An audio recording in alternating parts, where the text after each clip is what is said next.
안녕하세요 여러분, 논팽이 노무사 TV입니다. 오늘은 약간 시사적인 이슈를 좀 다뤄보려고 하는데요. 최근에 뉴스에도 굉장히 많이 나오고 있고, 윤석열 대통령의 대선 후보 공약이기도 한 최저임금 차등 적용 가능할지에 대해서 좀 알아보도록 하겠습니다. 최저임금을 차등 적용해야 한다라는 주장은 예전부터 사용자 단체, 즉 정경련이나 경총 같은 그런 사용자 단체에서 굉장히 오랫동안 지속해온 주장입니다. 그래서 각 산업별 지급 능력에 따라 가지고 그런 영세성이나 어떤 사업의 특성을 감안해서 업종별 차등 적용을 해달라라는 내용들이 나왔습니다. 그리고 최근에 또 이슈가 되고 있는 거는 지역별 차등 적용과 관련된 이야기도 나오고 있는데요. 각각의 경우에 대해서 한번 검토를 해보도록 하겠습니다. 우선 첫 번째는 업종별 차등 적용 가능성입니다. 업종별 차등 적용은 최저임금법 제4조에 그 근거 규정이 있습니다. 최저임금법 4조를 조금 소개를 드리면은, 최저임금은 근로자의 생계비, 유사 근로자의 임금, 노동 생산성 및 소득 분배율 등을 고려해서 정해야 한다. 이 경우 사업 종류별로 구분하여 정할 수 있다 라고 해서 최저임금법의 그 근거 규정이 명확하게 나와 있습니다. 그래서 법 개정 없이 바로 최저임금위원회에서 결정만 하면은 업종별로 차등 적용이 가능하다고 할 것입니다. 하지만 법에 근거가 있다고 해서 이게 현실적으로 적용하는 것이 간단한 문제는 아닙니다. 예컨대 어떤 산업에 대해서 최저임금을 달리 적용할 것이냐, 그리고 달리 적용한다고 하면은 어느 정도의 차등을 둘 것이냐의 문제가 남게 되는 것이죠. 즉, 최저임금을 높게 책정을 하게 되는 산업 같은 경우에는 사용자들이 굉장히 극렬하게 반발을 할 것이고요. 또 노동시장의 측면에서 보자고 하면은 높은 산업으로 구직자들이 굉장히 몰려가는 그런 쏠림 현상도 발생할 수 있습니다. 또 반대로 최저임금이 낮게 책정되는 경우에는 사용자들은 오히려 좋아할 수도 있겠지만은 그 산업의 구인난이 굉장히 심해짐으로 인해 가지고 이러한 최저임금을 낮추는 효과들이 다시 없어지게 되는 그런 경우가 발생할 수도 있겠죠.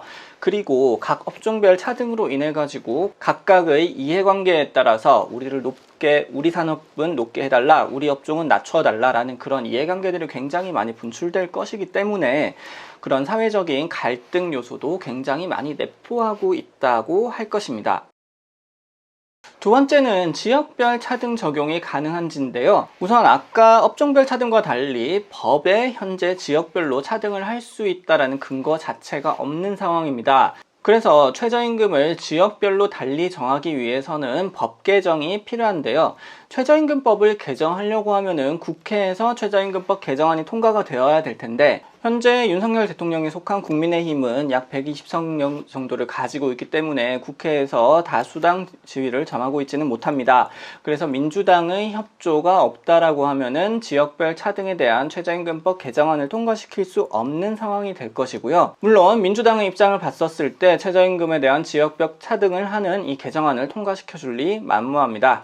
그래서 일단 최저임금을 지역별로 차등한다라는 거는 쉽지 않은 상황이고요. 만약에 이런 지역별 차등에 대해서 법이 개정이 되어서 통과가 된다라고 하더라도 굉장히 좀 큰 사회적인 문제를 야기할 수 있습니다. 어느 지역을 높게 정할 것인가 라는 그런 문제들에 봉착할 수 있기 때문에 현재와 같이 최저임금위원회가 그 전체적인 최저임금을 결정하는 구조 하에서는 굉장히 어려울 것이라고 보고요. 지역별로 달리 최저임금을 정해야 할 경우에는 각 지역별로 최저임금위원회가 꾸려져서 각각의 지역의 실정에 맞는 최저임금을 결정하는 형태로 결정 구조가 바뀌어야 할 것입니다.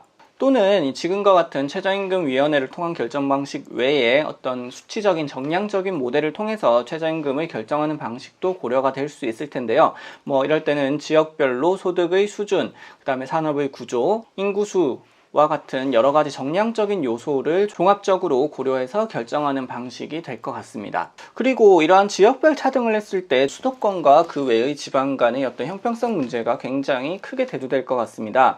만약에 수도권의 최저임금을 높게 정한다라고 했을 때 수도권에 있는 사용자들은 상대적으로 높은 최저임금을 부담을 해야 되기 때문에 싫어하겠지만은 수도권에 있는 사업자들이 지역으로 내려갈 가능성은 적겠죠. 대신에 지역에 있는 그러한 사람들이 높은 최저임금 때문에 수도권으로 인구가 집중되는 현상은 가속화될 수밖에 없어 보이고요. 이와는 반대로 지방의 최저임금을 높게 높게 정할 경우에 지역에 있는 사업자들은 상대적으로 높은 최저임금을 부담을 해야 되기 때문에 그에 대한 경제적인 부담은 굉장히 커질 것이고요. 그래서 여러 가지 산업들이 수도권으로 조금 더 집중이 되는 효과가 굉장히 더 가속화될 수도 있을 것 같습니다.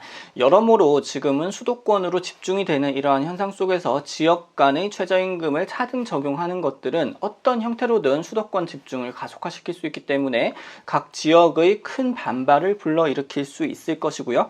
이래서 지역별 차등 또한 현실적으로 굉장히 어려운 문제가 될 것이다 라고 결론을 낼 수 있을 것 같습니다. 오늘 영상 여러분들한테 현재 이슈가 되고 있는 최저임금의 업종별 차등 그리고 지역별 차등의 가능성에 대해서 말씀을 드렸고요. 이런 최저임금 차등의 효과에 대해서는 제가 좀 개인적인 그런 분석과 의견을 전해드린 바 있기 때문에 여러분들이 생각하시는 의견을 댓글로 남겨주시는 것도 좋은 토론이 될 수 있을 것 같습니다.